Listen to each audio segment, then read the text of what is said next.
के भयो आहा आज शनिबार ढाकेछरामा सेक्का खाने कार्यक्रम भइरहेछ।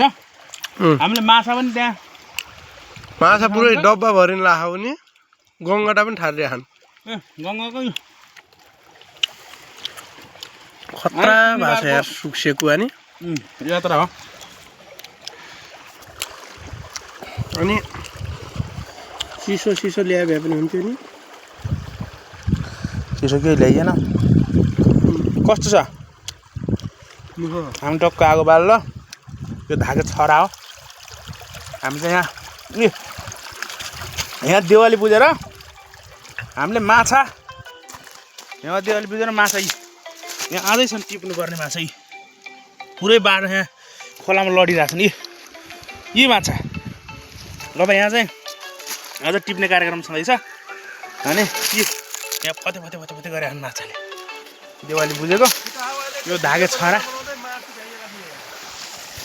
एकदम रमाइलो। आज शनिबार टक्क घुमघाम कार्यक्रम भइरहेछ भान्जाको मात्रै।